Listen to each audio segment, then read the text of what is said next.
Hi, my name is Karen Daly. I am the attorney and branch manager here at the Echo Title office in One Loudon, Ashburn. And with me today, I have Michelle Freemeyers from our Fredericksburg office. Hi. Hi. Welcome. Thank you. Yes, I'm so glad you're here. Excited to be here. So Michelle, we get a lot of questions on the forum about the condo association and HOA packets that are sent out. So thought it would be a good time just to talk about them, right? Okay. So a common question that pops up, I'd say about every 6 months is, what is the time frame and how is it calculated for the package, for the right to cancel? Do you start, obviously, on when is day one?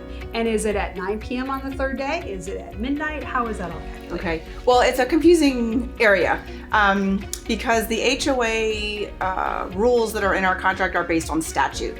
So they're statutory. Right. We know that what our contract says is that days are calendar days and that time periods are determined from 9 p.m. to 9 p.m. So I think a lot of us think, oh, then it's a 9 to 9. Right. But what we forget is that this is statutory, and the Virginia Code defines days as calendar days, right, and 12 to 12. So it's a 12 a.m. to 12 a.m. kind of midnight to midnight thing. So if you were to deliver documents on Monday afternoon, you would start your time period on Tuesday.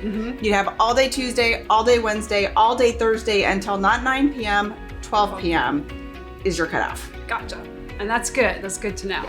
And it's not a 72 hours. So it's not like if I give them to you Monday at 3, you've got till Thursday at 3. It's I've seen that. Yes. But it kind of, I guess one of the things to keep in mind is if you're going to cancel, I mean, just cancel. Right. Don't wait. Just cancel. Right. I mean, after 9 p.m., I know agents work all 24 hours a day, but try to avoid the fight. We don't want to be test cases. We don't want to be. We don't want to be practicing that. Right. So if you're going to cancel, just cancel. But that is the I believe the correct answer. So I think so too. But there was a change. I think Marcus was involved with the change, and now I think they can extend it. Right. They can. Yes. And what is that? So the extension is they can add up to an additional 4 days to the 3 days. Okay. So the total time for HOA docs would be a total of 7 calendar days. It's not 3 plus 7. So you're not at 10, you're at 7, and you don't have to extend for 7. You could extend for 1 day or 2 day or 3 days. And that's really helpful to do when you know that parties are out of the area, unable to, actually visit those. That would be the opportunity to do that. Or the HOA office is closed. Say you get them like on Friday and they're closed over the weekend, so it gives that time. And then what's the best way to extend? So that's actually part of the statutory language, and the statute reads that it has to be agreed upon per contract ratification. That's the actual terminology in the statute. Okay. Guys, that means per addendum, right? Yeah. Buyers and sellers got to agree off on that. So, which is a little unusual. You would think that if the buyer has the right to it's HOA obligation and they have the right to extend it, that you wouldn't have to have seller's signature. But you do. Because they have to know about it. Yep. Yeah. And we know the court is going to probably construe that very strictly. Yes. Right. So, because it's a specific right. All right. Now let's just talk real quickly about HOA and condo violations. Who has to remedy them first? Okay. So there's a ton of confusion on this too.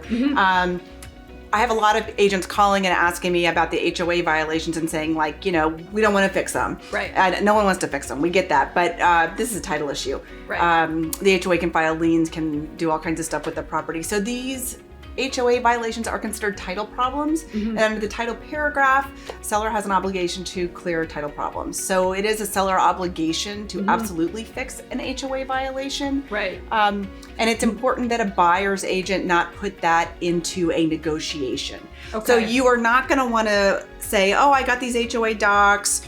There's a violation. I'll send you an addendum that says, hey, please have your seller fix, the color of the front door. Right. Because that's putting that into negotiation. And you say no, well, then I'm going to be like, oh, okay. No, what you want to do is do what? Notice. Hey, here's a notice. Here's a copy of the violation. You need to have this fixed. Just being friendly, being happy, telling you by settlement, you need to get it fixed. Right. So Michelle, what happens if the violations are not cured by the time settlement happens? oh, we don't like that. Let's not do that. That's a very hard situation because so much of this is very fact specific. So are we talking about, a $30 paint job on the front door? Or are we talking about like a roof that is having some structural issues? Right. It's very fact specific. And while the terms of the contract say that, the provisions of contract survive settlement, we know that that's the rule. Whether or not how the buyer is going to choose to enforce that is a whole separate situation. So I hate to say it depends, but it does kind of depend. Right, and that's good. And so if you have any questions at any time, feel free to reach out to one of us with the specific situation. We'll be more than happy to talk with you. And as always, have a great day, and we look forward to seeing you at the settlement table.